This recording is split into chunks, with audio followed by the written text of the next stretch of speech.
Como estaba diciendo mi compañero Jorge Buxade, España vive una situación económica muy delicada. Y es así desde hace muchos años. Recordemos que desde la anterior crisis económica, España no había completado todavía el proceso de consolidación fiscal. De hecho, en las últimas décadas, España apenas había acometido ninguna de las infraestructuras de las reformas estructurales de calado tan importantes que necesitábamos. La tasa de paro estructural de nuestro país permanecía al doble que la media de la Unión Europea y manteníamos una deuda pública que los gobiernos sucesivos, el Partido Popular y el Partido Socialista, habían establecido por encima del 100% del Producto Interior Bruto. Todo eso fue antes de que llegara Pedro Sánchez al poder, pero desde la llegada de Pedro Sánchez no ha habido más que un deterioro acumulado y adicional de todos los datos anteriores. Pedro Sánchez y su ministra de Economía llevan 5 años tratando de vender como éxito lo que es, sin duda, el mayor fracaso económico de la historia reciente de España.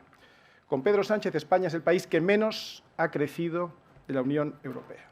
Con Pedro Sánchez, España es el único país que no ha recuperado su renta per cápita. Los españoles han sido los que más poder adquisitivo han perdido de toda la OCDE, de todos los países occidentales comparables a España. Los que más han visto subir los impuestos, los que más han visto deteriorarse su tejido productivo, con la destrucción de empresas y, por tanto, de empleo en términos netos de horas trabajados. Con Pedro Sánchez, los problemas estructurales de nuestra economía, lejos de corregirse, siquiera de afrontarse, se han agravado. Ha disparado el gasto público, consolidando un déficit público prácticamente ya estructural, que va a ser muy difícil de reducir en el futuro. Ha profundizado, con sus medidas absolutamente equivocadas, en nuestra dependencia energética, con la autoprohibición, que votaron todos los partidos en el Congreso, menos Vox, que votó en contra, la autoprohibición no ya de explotar, sino siquiera de explorar nuestros propios recursos naturales en España. Ha puesto fin a trasvases y ha destruido presas en el momento en que más falta hacía una energía renovable como la hidráulica y la llegada del agua a todos los rincones de España. Ha deteriorado las bases de nuestro sistema público de pensiones, llegando incluso a romper lo único que era intocable hasta ahora, que era la caja única de la seguridad social. Y ha situado a nuestro país a la cabeza del incremento de la presión fiscal de todo el planeta. Es necesario, sin duda, es necesario echar a Sánchez, al sanchismo y al socialismo. Es necesario, pero no es suficiente. España tiene que recuperar la cordura. España tiene que recuperar el sentido común para ser capaz de escribir su propio futuro. Porque España tiene solución, pero hace falta una gran dosis de sentido común de la que el último gobierno ha carecido y una cierta dosis de conocimiento acerca de cómo funciona la economía, alejándonos de doctrinas ideológicas que suponen, como hemos visto, un freno para el desarrollo económico. En primer lugar, necesitamos algo, discúlpenme porque es muy básico, pero un gobierno con una idea tan básica, tan sencilla, tan obvia, como la de que el crecimiento económico es bueno. A ustedes quizá les sorprenda que esto sea necesario a estas alturas, en el 2023, pero créanme, este axioma de partido ha sido cuestionado en innumerables ocasiones en el Congreso en estos 4 años que yo he estado ahí. Yo he escuchado cosas como el crecimiento económico es insostenible, el bienestar del planeta es incompatible con tanto crecimiento económico, tenemos que crecer menos y repartir más la riqueza que ya existe. Estas estupideces están a la orden del día en los discursos de la izquierda que gobierna y ha gobernado España durante 5 años. Así que lo primero es que hay que fijar desde el primer día que el crecimiento económico es un objetivo deseable. No fácil, pero deseable. Porque con el crecimiento económico se genera riqueza, se genera empleo, se genera ingresos para el Estado, que luego ya discutiremos cómo se reparten. Por tanto, el crecimiento es necesario y deseable. Y la inversión es necesaria para generar el crecimiento, y el ahorro es necesario para poder generar inversión. Y la propiedad privada y su cuidado y su defensa hasta el último confín de España es absolutamente imprescindible para poder generar ahorro. Me ruboriza tener que volver a conceptos básicos de economía, no ya de primero de económica, sino de primero de bachillerato, que se enseña en los colegios de toda España. Pero créanme que es necesario, porque esto es la base de todo lo que hemos visto en estos últimos 5 años.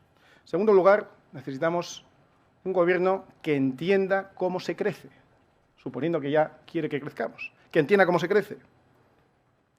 Cuando le dije a la ministra de Economía que en España no ha prosperado nadie, ella me contestó que hay gente que cobra el desempleo, que hay gente que cobra el salario mínimo vital o que tiene acceso a todo tipo de ayudas, que cambia de amigos, se acordarán ustedes. Es que eso no es prosperar. Eso puede ser sobrevivir, eso puede ser depender, pero eso no es prosperar. Para prosperar hay que crecer, y eso es lo que este gobierno ha sido incapaz de hacer con España. Se crece generando confianza, que es lo que este gobierno no ha tenido ni ha sido capaz de desarrollar. Se crece siendo amable con el que emprende, con el que arriesga. Se crece legislando a favor, no en contra, del creador de empleo, del empleado, del autónomo, del comerciante, de la pyme, de la empresa exportadora, incluso de las grandes empresas que operan en España. Se crece limitando el gasto público político innecesario, evitando el efecto expulsión o el efecto crowding out que el sector público lleva, al que lleva sometiendo al sector privado desde hace mucho tiempo, reduciendo impuestos y cargas sociales, como decía Jorge Buxadé, simplificando la burocracia y todo ello ampliando la base productiva. Se crece, desde luego, convirtiendo a las administraciones públicas en un factor de competitividad, en vez de que supongan un lastre para las empresas y los autónomos españoles, que ayuden a los autónomos a convertirse en pymes, que ayuden a las pymes a crecer hasta convertirse en empresas medianas de cierto tamaño que puedan competir por el mundo, que les ayuden a exportar, que les ayuden a salir de España, que acompañen en el crecimiento a nuestras empresas y a nuestros autónomos, no simplemente creando, como ha hecho este gobierno, legiones de inspectores sancionadores de las medidas más variadas, por supuesto en el ámbito fiscal, pero en el ámbito de igualdad, pero en el ámbito LGTB, pero esa no es la manera de crecer, esa no es la manera de crear un tejido productivo competitivo. Se crece ganando productividad, por supuesto. Y eso solo hay dos maneras de hacerlo. Una vía salarios. No parece la más apropiada en un momento en el que los españoles tienen sueldos bastante bajos. Y la otra es vía capacitación, siendo capaz de producir más en el mismo tiempo o más al mismo coste. Y por eso es fundamental la educación y la formación profesional. Y por eso apoyaremos siempre la formación profesional dual. Y por eso cualquier programa económico que se precie y que sea serio tiene que traer también medidas en favor de la educación, que es el auténtico ascensor social, y de la formación profesional, que es la auténtica herramienta para que nuestros trabajadores sean más productivos y, por tanto, puedan generar más ingresos y ver sus salarios crecer en términos reales. Se crece, desde luego, apoyando a los sectores productivos que ya tenemos, no atacándolos como ha hecho este gobierno, que no ha dejado ninguno atrás. Han atacado a nuestra ganadería, a nuestra agricultura, a nuestro campo, a nuestra industria, al automóvil, al sector del vino, al turismo, a la hostelería. No han dejado ni un solo sector sin atacar en los 5 años en los que han gobernado. Y se crece, desde luego, apoyando sectores de alto valor añadido, donde quizá aún no destaquemos mucho, pero donde nos interese estratégicamente que España crezca. Pensemos en sectores en los que España ya es líder mundial o líder europeo, sectores por los que tenemos que apostar, y sin duda el sector primario es uno de ellos. Y si algo hemos aprendido en la pandemia es que España puede ser la despensa de Europa.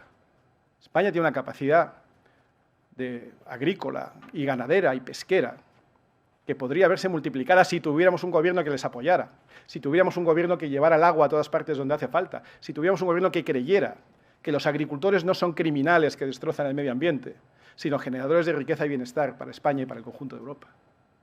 Tendríamos una capacidad de crecimiento en el sector ganadero si tuviéramos un gobierno que no estuviera constantemente sometiéndoles a todo tipo de inspecciones para que vayan cerrando sus cabañas. Tendríamos una capacidad pesquera que podría incrementarse, y ya somos líderes en muchos ámbitos, si no tuviéramos un gobierno que está constantemente persiguiéndoles y les llama esquilmadores del mar. Pensemos también en el turismo, al que este gobierno, por supuesto, también ha atacado, con una visión renovada y enfocada a atraer visitantes de alto valor añadido. Pensemos en el turismo de ferias y congresos, el turismo gastronómico, el cultural, el turismo de ruta, senderismo y montaña, de invierno y de verano, de silvestrismo. Pensemos en el turismo de incentivos, que está creciendo mucho, el de grandes eventos y espectáculos, el de puertos deportivos. Pero todo ello sin necesidad de derribar lo que ya tenemos, que es un modelo en transición, sin duda, pero donde todavía hay un turismo de sol y playa o un turismo tradicional, mientras aún funcione, que debe ser respetado. Pensemos en la industria, y en la industria hay muchos sectores. Pensemos, por ejemplo, en el sector del automóvil y el de partes y componentes, que es un sector eminentemente nacional. España es el primer productor de automóviles diésel de Europa, y lo que tenemos es una ministra de Transición Ecológica que el primer día amenazó con cerrar las plantas de automóvil que producían diésel. Somos el segundo fabricante en total, por delante de Francia, de Italia, solo por detrás de Alemania. Hay muy pocas industrias donde podamos decir eso. Y no hay motivo, desde luego, para oponerse al coche eléctrico, pero tampoco hay motivo para acabar con el motor de combustión que hoy por hoy genera ingresos y empleo como ninguna otra industria en el conjunto de España. Avancemos, sin duda, en el proceso de electrificación en la medida en que lo permita la tecnología, no en la medida en que lo impongan unas ideas, unos políticos absolutamente trasnochados y desconocedores, no ya de la tecnología y de la ciencia, sino incluso de la existencia de la propia industria que tenemos. Pensemos en la industria tecnológica, en la que no somos líderes, pero donde tenemos un enorme potencial, en robótica, en inteligencia artificial. Partimos de muy atrás, pero tenemos la oportunidad, gracias a otras industrias preexistentes, de avanzar muy rápidamente y de crear hubs de innovación, donde España puede ser un país muy atractivo si se ponen las condiciones adecuadas.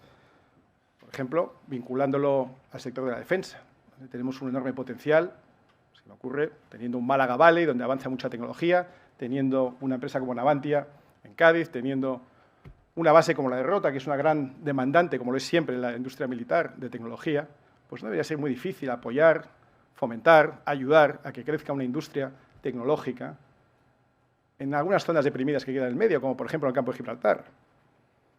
Pensemos también en la obligación que tiene España de cumplir con su compromiso de invertir, no gastar, invertir el 2% de su PIB en defensa cuando estamos por debajo del 1%.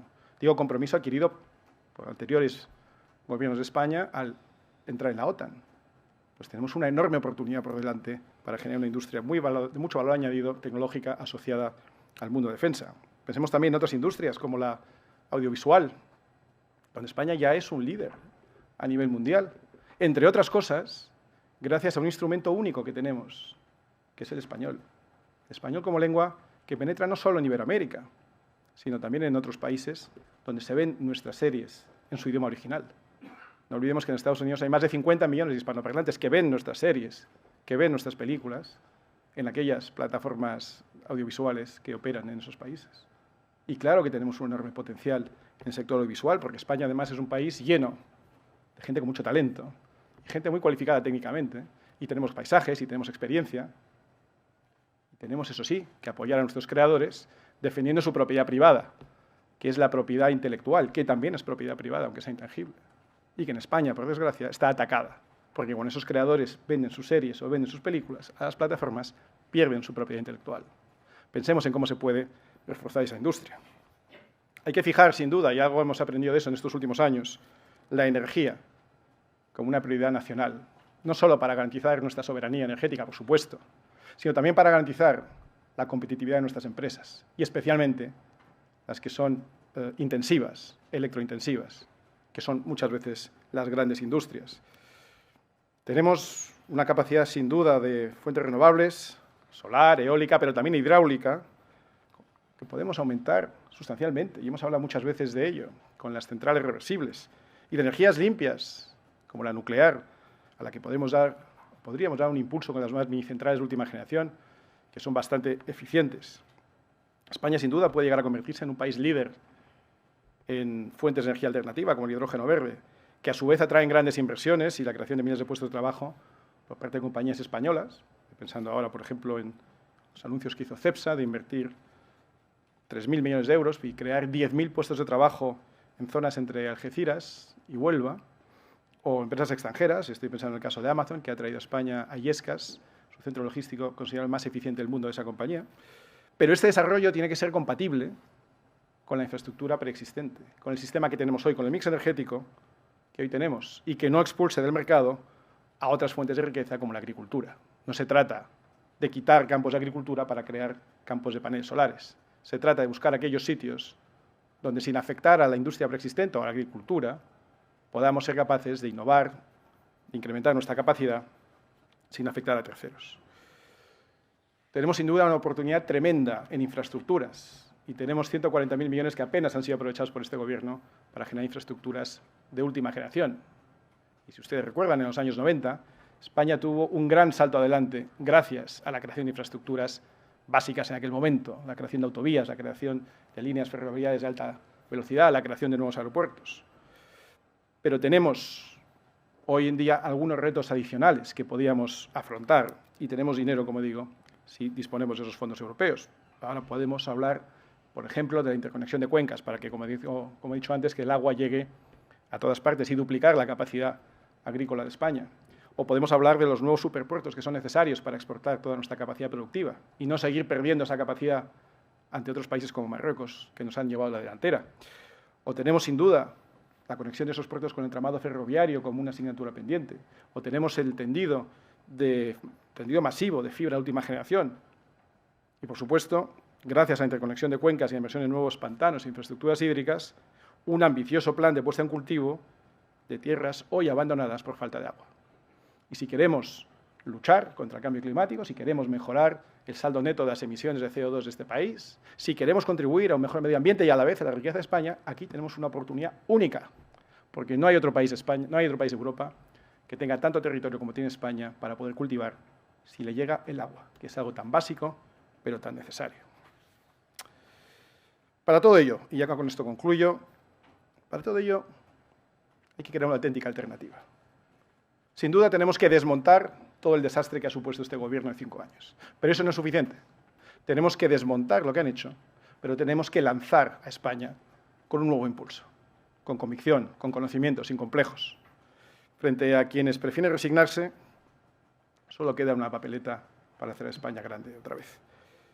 Lo hicieron nuestros padres, y España creció desde el año 59 como no se había visto ni se ha vuelto a ver nunca un país occidental, durante más de una década. Lo hicimos en los 90, donde muchos de nuestros sectores económicos, como los que he mencionado, desde el automóvil a la banca, de las infraestructuras al turismo, se pusieron en lo más alto del podio mundial. Hemos liderado muchos cambios económicos en las últimas décadas, pero España lleva 2 décadas perdidas ahora. España lleva prácticamente 20 años sin crecimiento de renta per cápita en términos reales. Nuestros jóvenes no han conocido nunca una época de crecimiento sostenido, y se lo debemos a nuestros jóvenes.